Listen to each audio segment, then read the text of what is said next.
Hello! Hello, ladies and gentlemen. Good evening. Good evening. I'm Ed McKinley from up around Boston.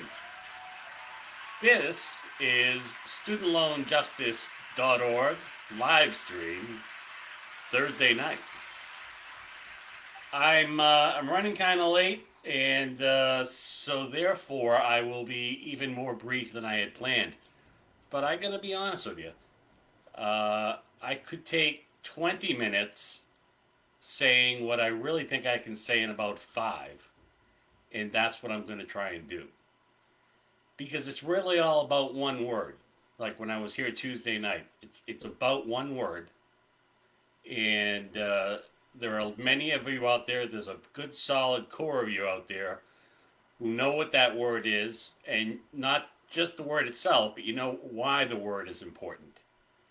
And so within these 5 minutes, I'm going to help to try and enlighten anybody who might be watching or listening to this live stream that's saying, what the hell is so important about this petition and why do we keep beating it? Well, petition, petition, petition. Since we begun that passing this petition, which started, of course, with no signatures at all, we're up to about 840,000 signatures now.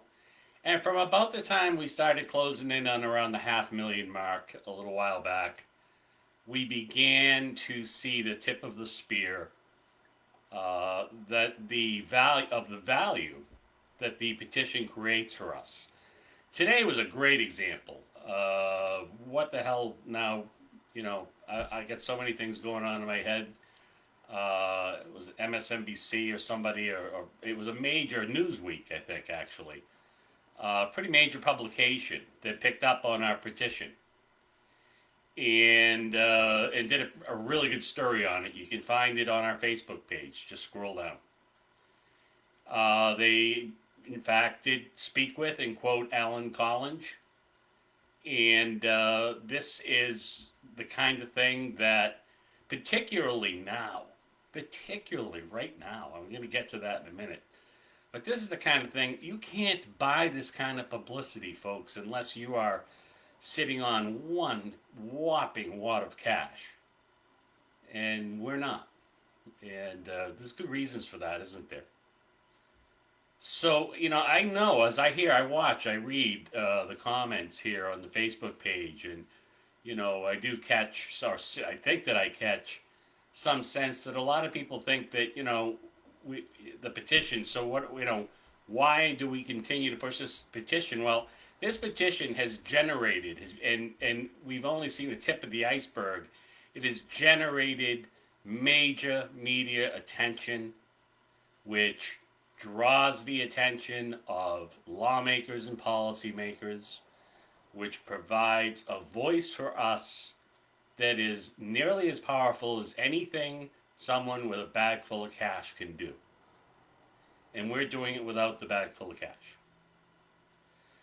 We need to get it up past 1 million. Why 1 million? Why is 1 million so important? Well, I don't know. Why is it when you go into a store, something's priced at $99.99? Why don't they just say $100? Well, apparently there's some sort of psychological effect that when you say, hey, we got over 1 million, you say I get almost 1 million signatures. Well, okay, people are a little bit impressed, but you say we got over 1 million signatures. Now you've got their attention. And, in this Newsweek article today, the 840,000, that was in the headline. So that has to speak volumes to anybody out there who's saying, who cares? Why would the media, yeah, the media cares. When they see a grassroots organization like this without any significant tangible financial resources popping off with petitions with that kind of attention, they kind of start to figure, well, maybe this is something our readers want to see. Maybe this is something that our following wants to read about. Maybe this is important. Oftentimes reporters, outside of sometimes maybe some investigative journalists, don't make, they may as people care about different stories, but as professionals working with their editors, Their editors don't necessarily care if what's going on is right or wrong. They really only care about, is this something people want to read about? Will this help our circulation? Will this help bring in advertising revenue? So the bigger the petition is, the larger we grow it, the more capital that we gain. Now, there are other reasons. This is another equally, if not bigger, reason. If you were to Google the term student loan forgiveness Biden right now, you would get quite a few articles, many of which would seem to suggest that President-elect Biden has some sort of rock solid plan to cancel $1.7 trillion in student loan debt. God, I wish that was true. If that was true, instead of playing fake crowd music and making rambling speeches, I would probably just sit there with a bottle of Moet and maybe I'd go out and get a giant glass bong or something. I don't know. But here's what's true is, a lot of people see that that headline and may think, well, wow, that's what's going on. And that can go one of two ways. One is people who really haven't fully grasped this issue yet are under the weight of student loan debt may think, oh, well, this is great. I can relax, let things run its course. Biden's going to bail us all out. It's also going to raise the intensity of the opposition, which certainly we do see that. Sometimes within this group, and whoever's watching this or listening, you know who you are if you're watching the live stream. Because sometimes there are some people out here when we start gaining traction that seem to find that that's a pretty good time to start seeking to raise some controversy in the dialogue. So, I know that happens. My apologies to our loyal members, participants, fighters. But, I watch that as closely as I can and limit it as much as possible. There is these headlines. Why are they out there? Because there has been and there is discussion amongst people who are or will be in a position to actually execute cancellation of varying amounts of student loan debt. Now, the truth, as I best understand it right now, with President-elect Joe Biden, is that while he is getting a lot of press, it seems to indicate that he's planning some sort of massive cancellation of student loan debt, possibly up to and including the full amount. From other sources, I would say that's probably not true. I would say that he may, in fact, be leaning in a much, much, much less satisfactory direction. The last quotes I've seen from him would seem to indicate that he's talking about much smaller amounts and seeking that relief through Congress. That's a non-starter. That will never work. That cannot help us. So let's not kick back and say, hey, all these great headlines that we see, Biden, or you might see one that says, Warren and Sanders pressuring Biden to cancel massive student loan debt.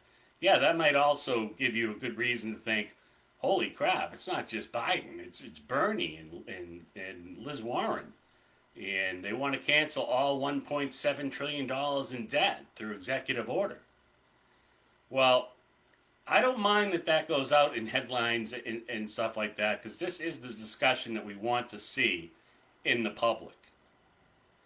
But the reality is, yes, some of these people may be putting some pressure on President-elect Biden to step up and make some significant action with student loan debt. But the actions that we fear that they may be seeking to take at this point not only may not give us the help that we need and deserve, it could simply really prolong what has already been a very long, arduous, and painful road for most of us. What can we do about it? Everything. We simply need to lean harder and louder on President-elect Joe Biden. He may well be getting some kind of pressure from other members of his party. He may well be getting some pressure from a few different organizations, although I'm really kind of not really buying that. But let's assume that he is. That makes it so much more important for us to strike now, strike big, and strike hard.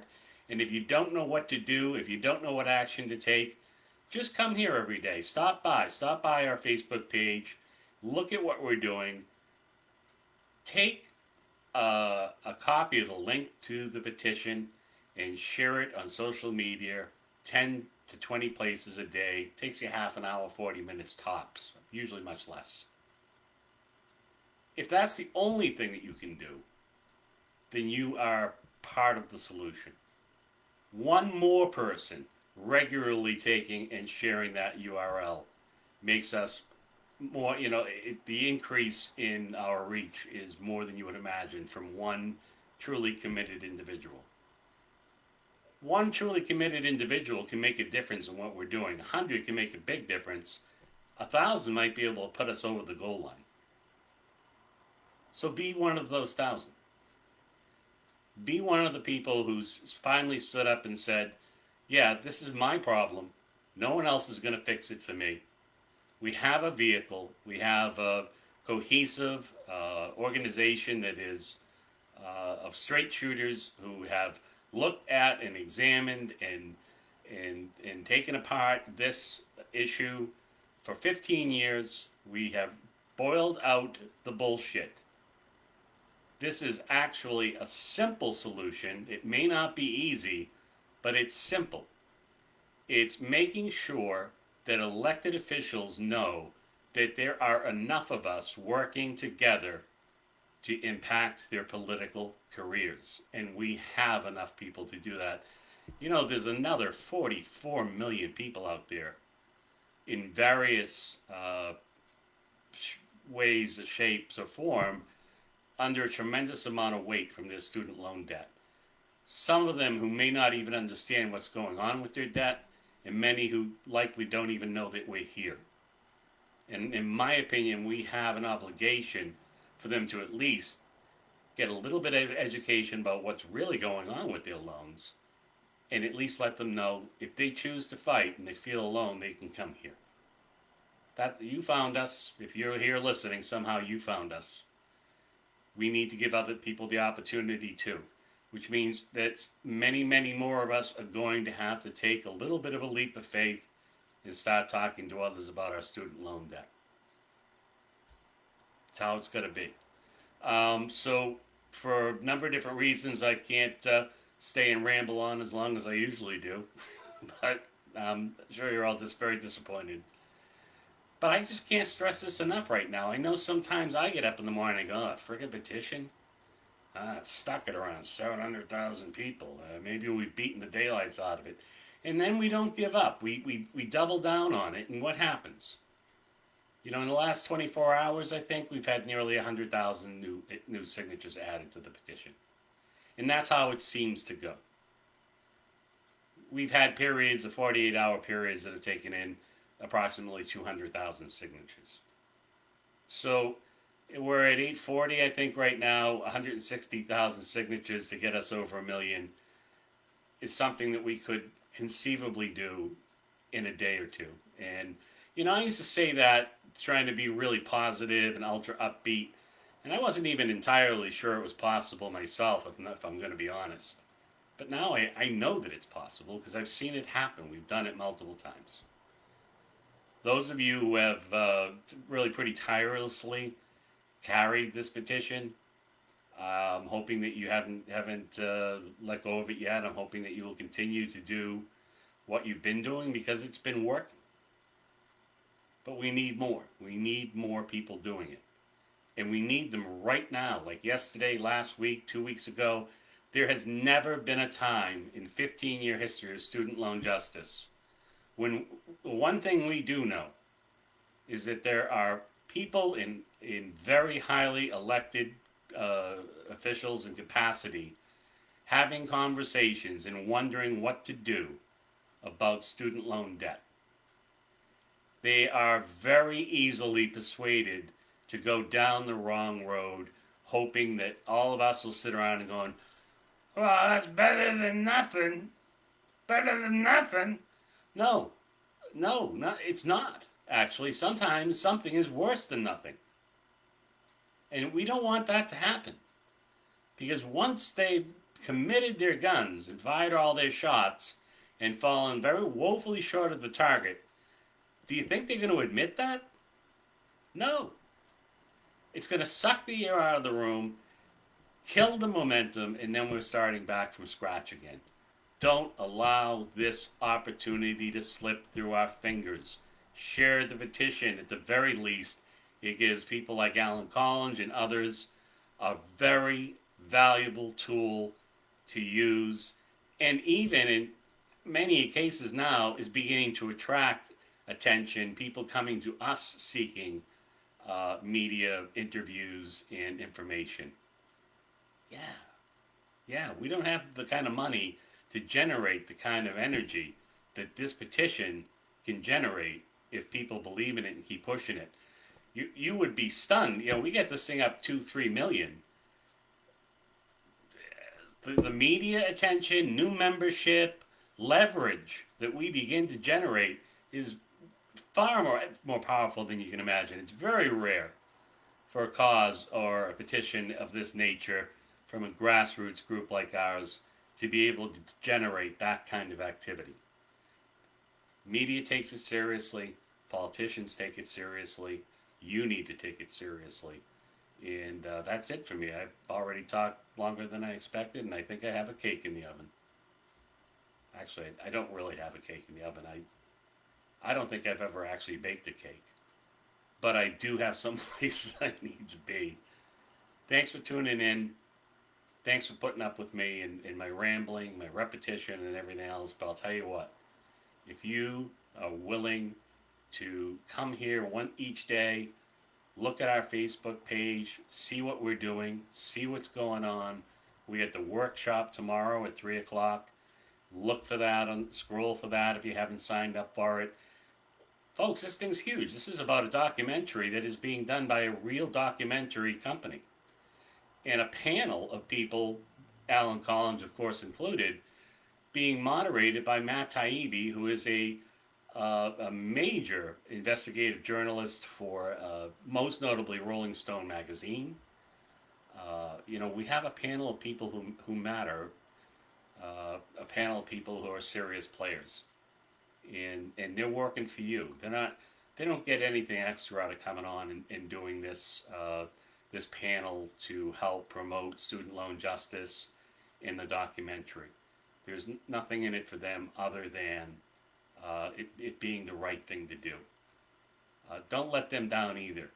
Let's not let down some of the people out there who are well known in the journalistic area, finance industry, etc., who are coming out and sticking their necks out for you.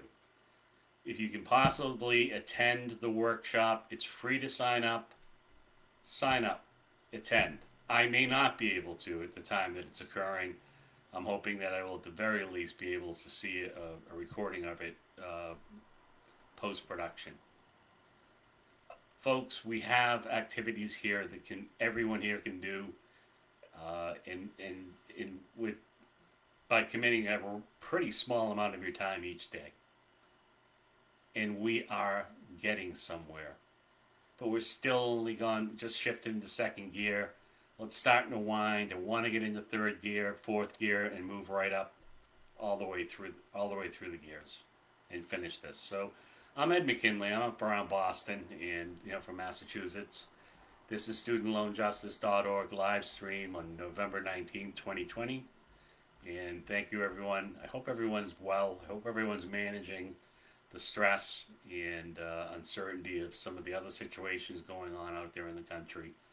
And I'll be back next week, probably a night or two, to give Alan Collins a night off. Although Alan stops by and checks in on us anyways. Hi, Alan. Okay. Good night, everyone.